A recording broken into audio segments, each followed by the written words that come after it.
Welcome to the Maxwell Leadership Podcast, the podcast that adds value to leaders who multiply value to others. My name is Mark Cole, and we are so glad you're here with us today. This week, we are beginning a series on building a diverse team. Diversity is an asset when it comes to leadership, but most leaders, they're more comfortable surrounding themselves with people really that's just like them. So in part one, John Maxwell will teach us some of the barriers that get in the way of building a diverse team. Then next week, we'll learn the benefits of building a diverse team. So after John's lesson today, my co-host Chris Goede and I will be back to discuss John's teaching and offer some application. So be sure to stick around, keep your notepad out. Each week, we have a bonus resource, which is a fill-in-the-blank PDF that accompanies John's lesson. If you would like to download that resource, please go to maxwellpodcast.com/diverse and click the bonus resource button. That's it. Get ready to be impacted and challenged. Now here is John Maxwell.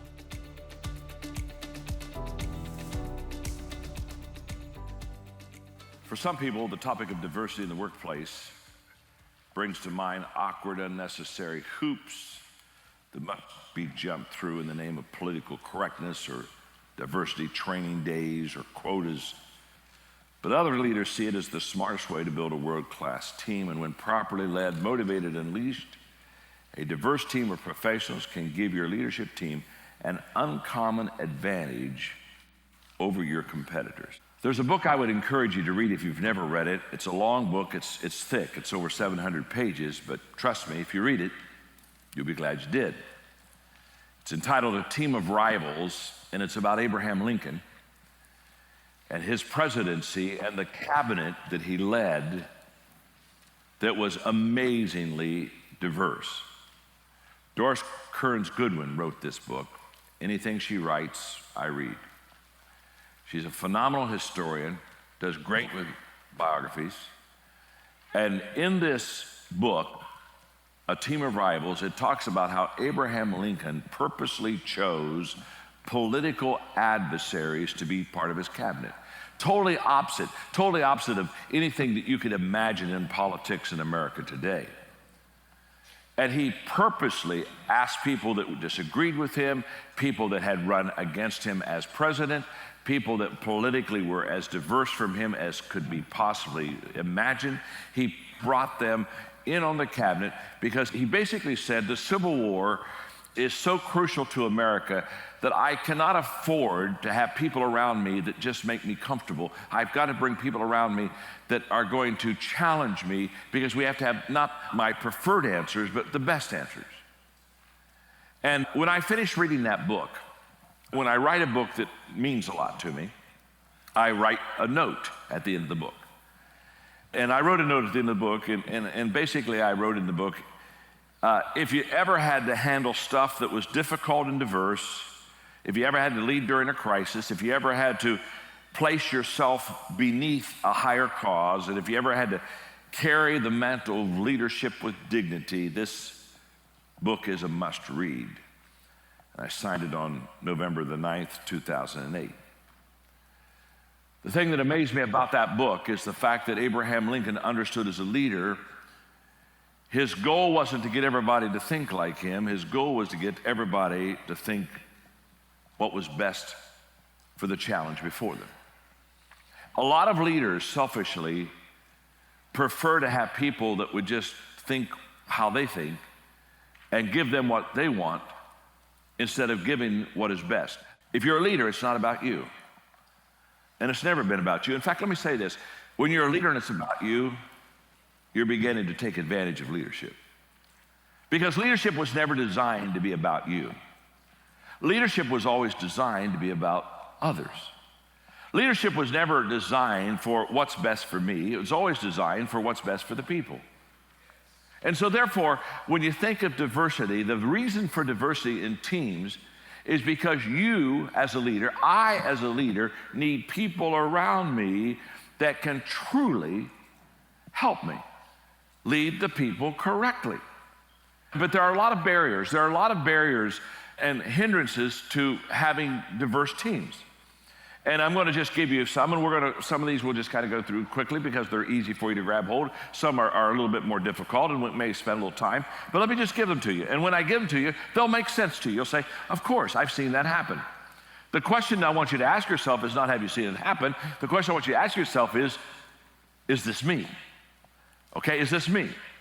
Because I can tell you the reason I have this list is because about everything I'm going to share with you in a time in my life was me.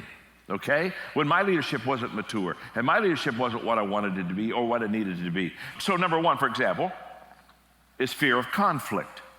A diverse team will naturally generate differences of opinion, perspective, and worldview that can lead to conflict. And what I have discovered is this: a leader that doesn't like conflict won't want diversity in his team. Because it's just not going to be, the opinions are not going to be always what your opinions, what you want to have. And in your notes, I just have a little place for you to fill in the blank. Fear of conflict limits our potential. The greatest limit upon a leader's potential, I think, is conflict, because that leader then doesn't allow the people to come around him or her that can help them. And an example of that is marriage. What counts in making a happy marriage is not so much how compatible you are, but how you deal with incompatibility. Differences that existed before marriage are intensified when we live with them. Let me just stop for there. Can I hear an amen on that? Huh? Amen. Huh? Isn't it amazing? You get attracted to this person because they're different than you, and you say, oh, I like that. They're different than me, and they add this to me, and just, oh, this is going to be so wonderful. And then you get married and say, dear God, I don't like these differences in this person. You know, isn't it amazing? What attracts us repels us. It's really true. That's just exactly the way it works. And so the differences that existed before marriage are intensified when we live with it. It doesn't get less, folks. Trust me, if you're thinking about getting married, you can just think about that, okay? You may want to think again, okay? Okay. We come from different backgrounds, possess our own personality, see the world from a unique perspective, and are the unfortunate owners of irritating habits. Isn't it irritating that your mate has those irritating habits? And don't you wish they were like you? Because you have no irritating, but boy, they do, don't they? And just, don't you wish you could just get them fixed, okay? We don't think alike, we don't respond to life alike or act alike, and it can be very frustrating.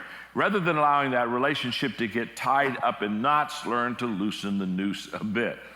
And that you don't loosen the noose a bit to hang them either, so let's qualify that. Now, let me just say this. If there's conflict, it means you're alive. In fact, the only time you and I won't have conflict is when we die, and then we may have other issues that we don't want to talk about right now. But it's part of leadership, and it's part of life. Today, I understand that conflict is not only important in leadership, it's vital, it's essential. I promise you, there's not a thinker in this room that's a good enough thinker that shouldn't have somebody come up against you and challenge your thinking. And if you think you're so good that you don't need to be challenged, you don't need to be at a leadership conference, you're on drugs, you need therapy. Okay? There are places I can send you, but not to me, okay? That will help you with the delusion that you have in your own life. That's essential. Number two, the second reason that I think is quite common, which is a barrier to diverse teams, is just an insufficient personal network. In other words, take an honest look at your peers, your friends, your colleagues. If most of the people you know look like you, vote like you, and love the same music as you, you need to be busy expanding your network.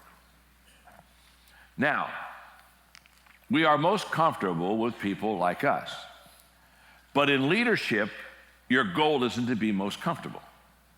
Your goal is to be most effective. And I discovered very early in leadership that if I was going to be a good leader, I had to go to places that I didn't normally go to and talk to people that I would not normally mix with to be able to get insights and thoughts that would never come to me if I stayed in my own group. If you're only in your world, you're not in a big enough world yet. And you need to get out of that world. But here's what I found about this one. You have to be very intentional in doing this. Okay, the third barrier is that sometimes we're unwilling to challenge our own prejudices. Unfortunately, prejudices are still thriving in today's workplace. Some are racial, gender, otherwise. And when you lump people of any type into one bag, box stereotype, you miss out on one of God's great gifts, and that is the diversity of people. I didn't want you to miss this little illustration. It's only a 2-sentence one, so I put it in there for your notes because, again, this lesson goes out to thousands and thousands of people, and I use it for teaching purposes. But the world is like a hand, and all the people its fingers. And if you destroy one group of people, you lose a finger, and the grasp of the world is less. And I think that is such a great illustration. If you think of the world as the hand and every one of these diverse groups is a finger, boy, you can't afford to lose a finger. You can't grasp what you need to grasp. You can't hold on to what you need to hold on if you lose it. And when I speak on leadership, I still find prejudices. In fact, when I was on my last trip, when we did Q&A, one of the ones that come up to me quite often, especially in some countries over others, is women in leadership. And, do you think a woman could really lead? In fact, my personal feeling is that I think women are naturally better leaders than men. Because I think the core ingredient to great leadership is relationships. Because I think leadership is influence. And the ability to influence people is so key to leading people. You cannot lead somebody that you cannot influence. And I think that women have a natural relationship skill that most men do not have. And I think leading becomes very natural to them, where sometimes for guys it isn't. Now, I'm not trying to do the male-female gender thing at all. The point of it is prejudices. If we have those issues, we're going to have a hard time on diversity of teams because we're going to keep people off because we don't feel they should be on our team. Number 4 is arrogance. Some leaders are so confident in the sufficiency of their own genius that they can't begin to imagine how people unlike them could add value to their work. And so they just have almost a sense of arrogance. I know the answers. Another barrier is personal insecurities. And this is huge, personal insecurities. If you're uncomfortable around people who are significantly different from you, others will sense it and be reluctant to join your endeavor. Insecurity is a terrible thing in a leader's life because it's the lid. You've heard me talk about the leadership lid in leadership and how that we all have a leadership lid and our potential, and you've seen me do the illustration. You can't rise above your own ability to lead.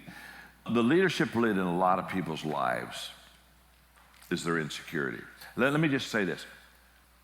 I have never known a long-lasting, enduring, successful, insecure leader. Now, there may be somebody out there that is. But what happens is if you are full of insecurities, those insecurities will sooner, usually more than later, undermine you. Well, insecurities keep us from having people that are diverse of ours because, again, insecure people cannot handle conflict and they cannot handle somebody that would have a different opinion.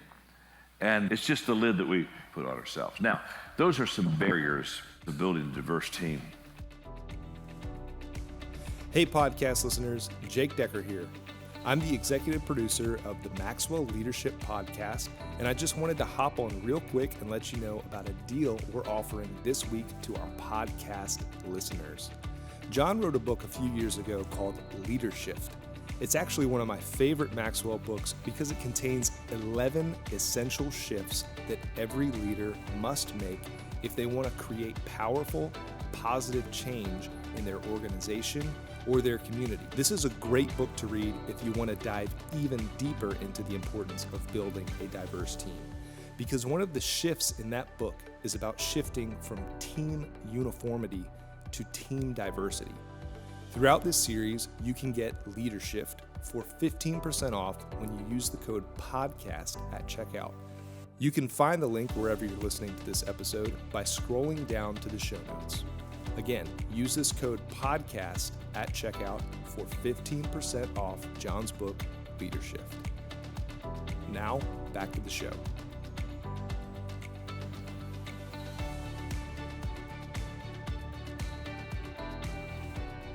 Welcome back. Wasn't that an incredible lesson? I'm telling you, Chris, I'm already ready for part 2. Can we get there? I'm ready. Don't make me wait a week, right?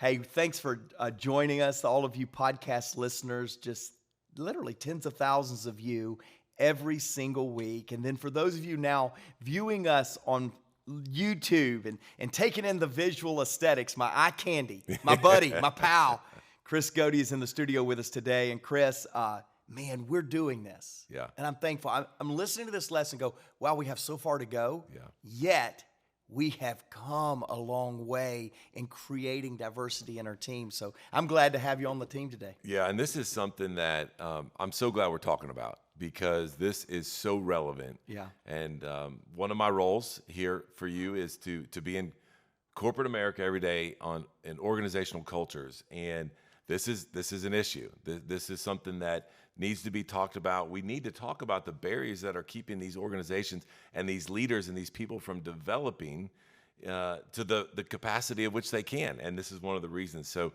absolutely love talking about Well, this. what's funny is, Chris, and I didn't even think about this in the pre-show conversation that we had, but tomorrow you and I will spend, 6 hours with Valerie Burton. That's right. And by the way, if you don't know Valerie Burton, you need to Google Valerie Burton. She's one of our Maxwell Leadership thought leaders. She speaks on our stages. Yeah. She's one of our coaches in our mentorship program. But Valerie Burton tomorrow will talk to us and share with us on how to become resilient, how to bring a better, bigger, broader spectrum to our thinking. Yeah. So, I mean, we're not just talking about it today, man. We're living it tomorrow. I'm really excited about it. So here's where I want to jump in and start. I love the statement that John said, as leaders, we don't need the preferred answer. Mm-hmm. We need the best answer. Yeah. And if we're not aware of these barriers, we're not going to allow our leadership, our development, our teams to get the best answers. And John starts off by talking about a book that I know has had a big impact on your life. Matter of fact, you share with our leadership team often in the beginning of the year what your personal development plan is, the books you'll be reading, what you'll be doing.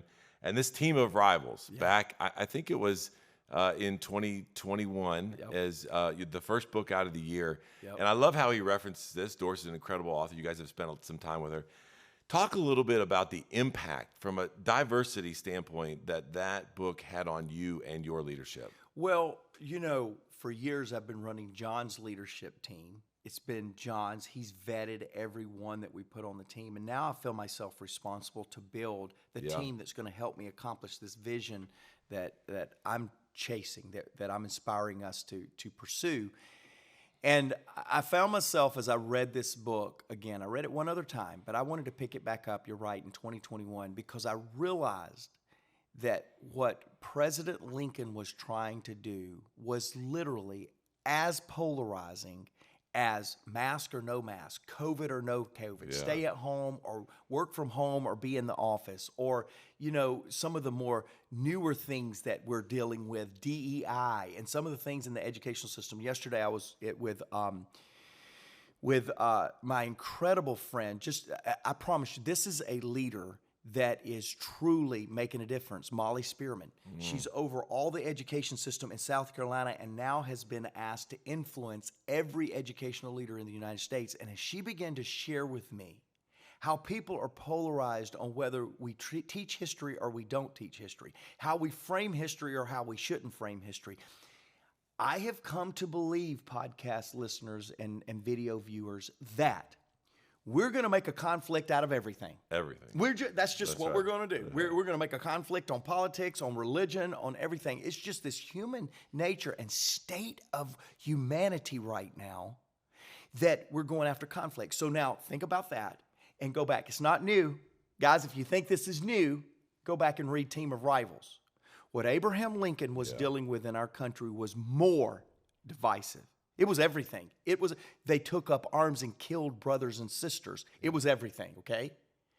And I wanted to go back because I sense for all of us leading now in this time, in the 2020 decade, I feel like we're going to have to learn to lead and get a message, to get above the noise and create a message that will speak to multiple perspectives and viewpoints. Yeah. So I read this book, Team of Rivals, and I'm perhaps overplaying it, Chris, but I believe for Maxwell Leadership, for us, I believe we've got to get above the noise quicker, faster, and with more intentionality than anybody else out there, because John's platform of valuing all people That's right. requires us to value people with perspectives that are not like ours. That's right. And as I read the book, Team of Rivals, I realized Abraham Lincoln didn't just value them, he empowered them to have an equal voice on his team. Yeah. And mind-blowing.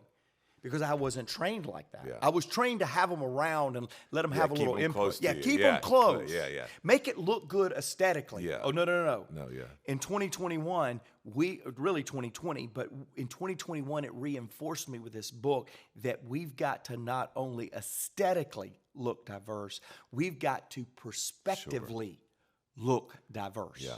And I'm passionate about it. Yeah. The thing I love, John says that it gives you the uncommon advantage as leaders if you begin to do that. Now, when you do that, and we've experienced this in our leadership team, no doubt there is going to be conflict. Mm-hmm. And for those leaders, and as you're developing, man, I just want you to get comfortable with conflict. Not all of us are. Mark is more comfortable with it than I am. But he continually talks to our leadership team about, hey, you are here for a reason. Yeah. I go down this road of inclusive leadership, right? Yep. And John has always had the stance, and you back this up, of saying, hey, we need to do a better job of inclusively leading. Yep. We have diverse teams. Do we need greater? Yes, absolutely. But John says, hey, we will believe in, we will add value, and we will unconditionally love all of our team members. And if you have that mindset, you'll be able to handle the conflict that's going to come from having this diverse team. Now, you talk often in our leadership teams, and I just want you to talk a little bit about the tension that you want from leaders to encourage their teams to have around this conflict. You say, hey, I need to hear your voice. Yeah. We're not going to be in agreement. I want there to be conflict and tension. We're going to leave in alignment.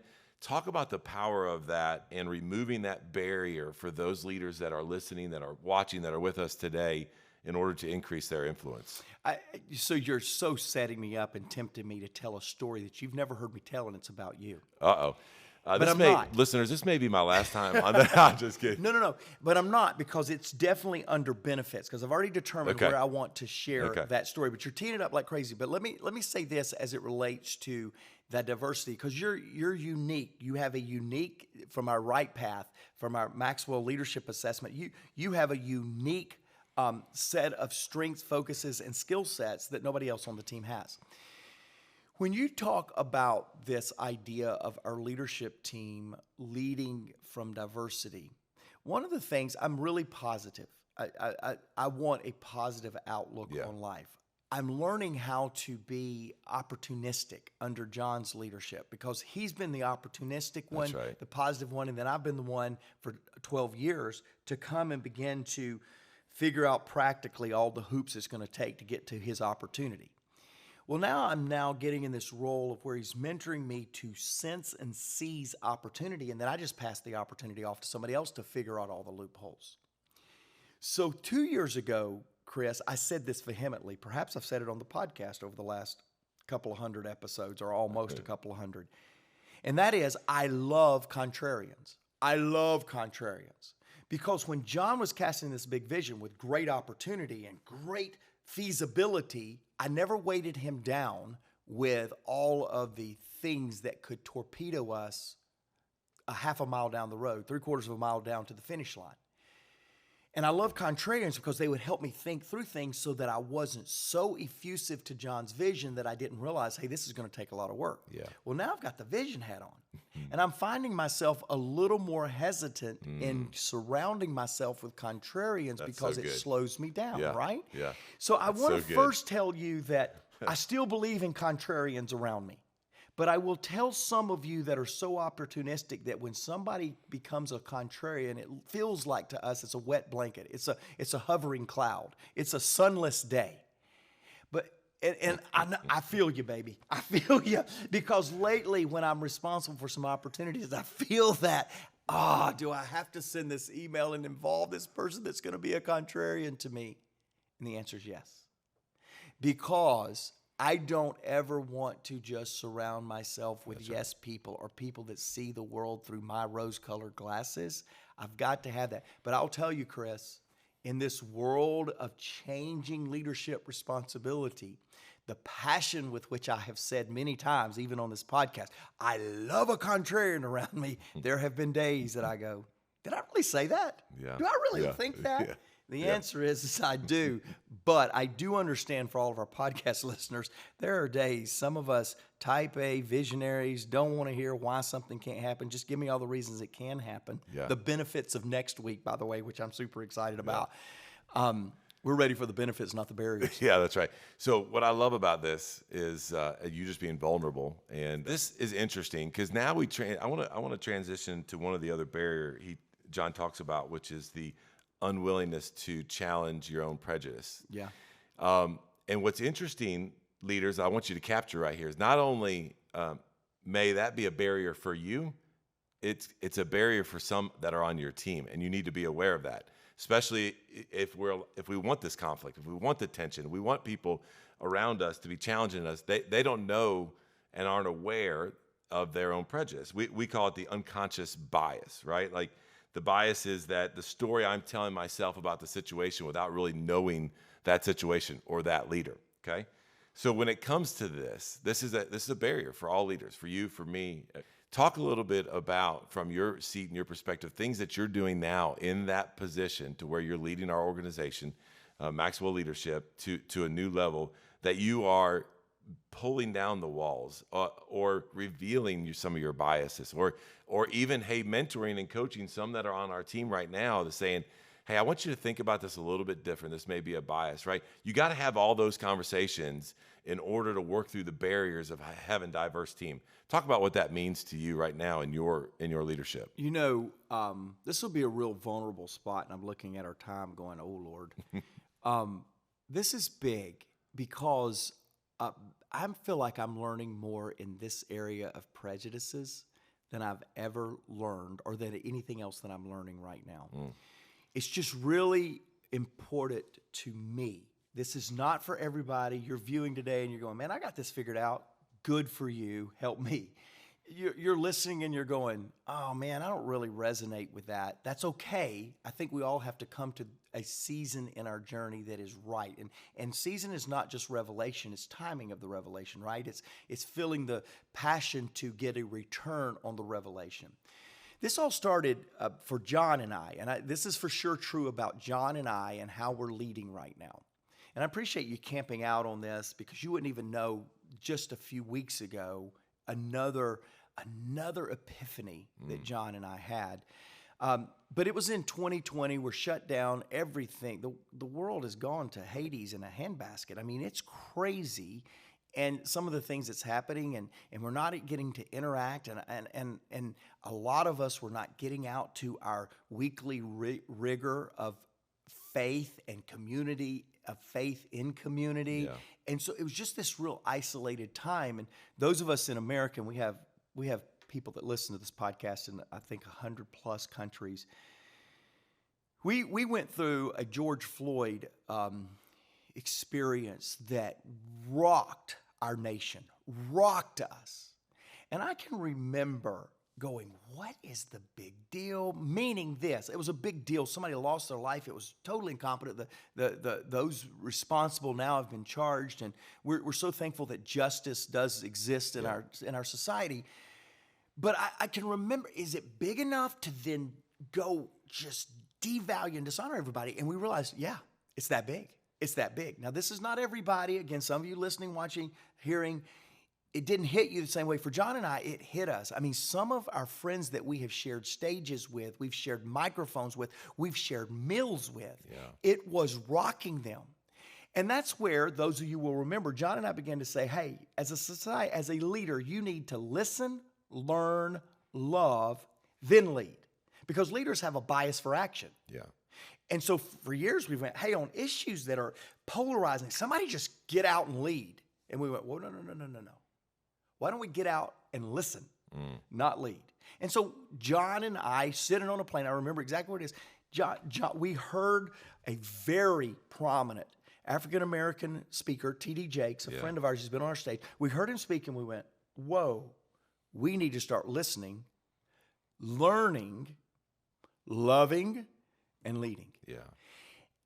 It was earth-shattering for us. Well, what I realized was it was a prejudice of mine to discount what could be so raw in the emotions and in the mental empathy and emotional capacity of another human being. Yeah.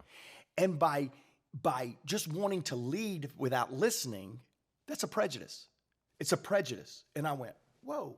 Now, again, I'm not asking you to embrace my interpretation here. I'm just kind of taking you on a journey with John and I, okay? And I am speaking for John. We've had a lot of conversations about this. And so we decided not to make statements and to listen to perspectives and to just want to learn. Well, just less than a month ago, we were with our very good friend, Stephen Chandler. Now, Stephen is building a movement in the DMV. I didn't even know what the DMV was. I've been in the United States forever. I know what I think about when I say DMV is Department of Motor Vehicles, where you get your license, 16-year-olds. But the DMV is the D.C., Maryland, Virginia corridor up around the D.C. area. And Stephen Chandler is building a church called Union Church that is captivating that entire community.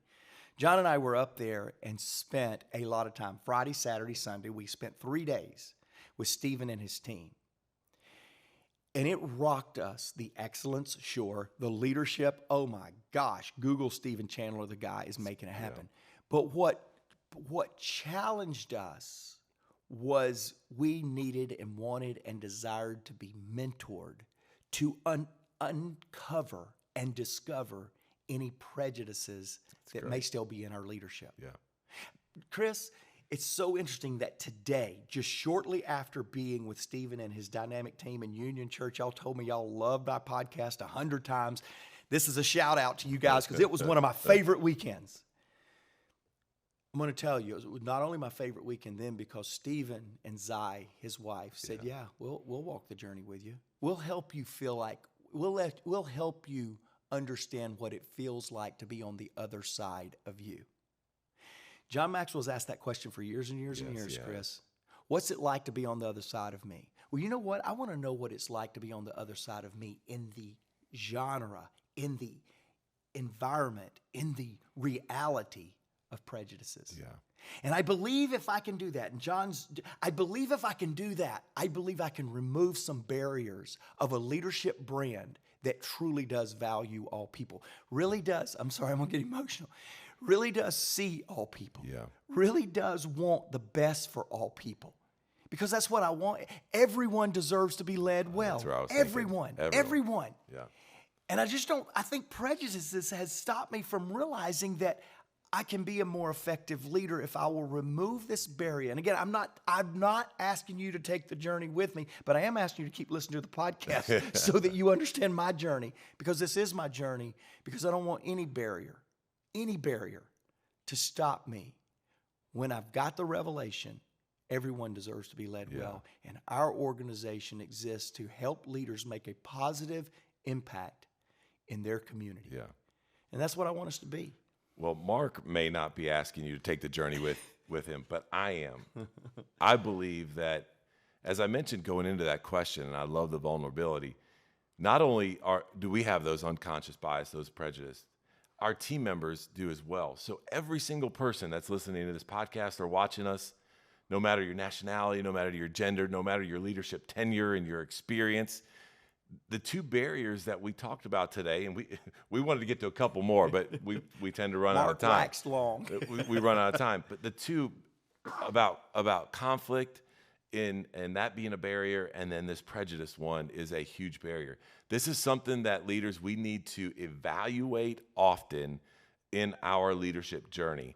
Check, that's something you need to look and check to make sure, hey, where am I? What are these barriers? Now, listen, I'm going to wrap up with a statement. I'm going to throw it back to Mark and let him close for us.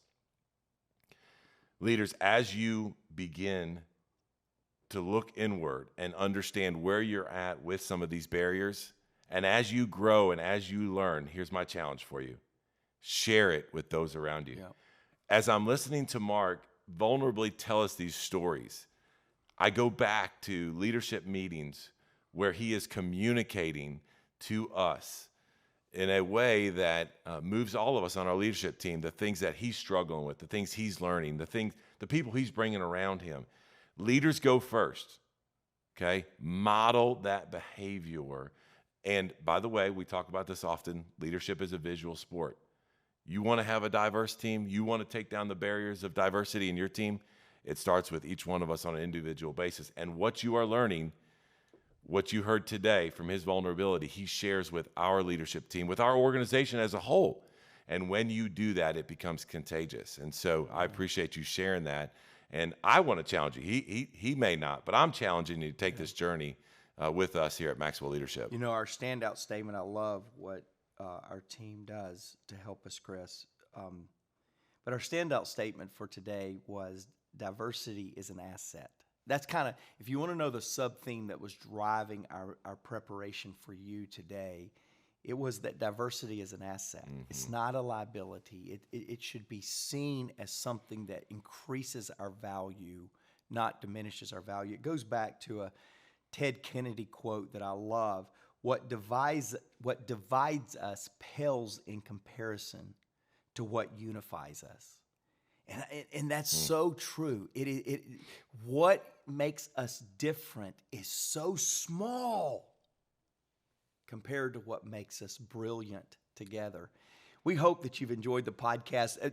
Chris, I got a couple of stories, guys, that we're a little bit over time. You've stayed this long. Stay with me just a couple of more minutes because we had a listener comment, Karen. Karen listened to the podcast episode, Goal Conscious versus Growth Conscious.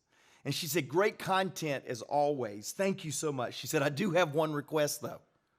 She said, can you please, I mean, it wasn't one please. Karen was begging. She was imploring. She said, can you please change the YouTube background of the podcast from gray to a more positive and lively color?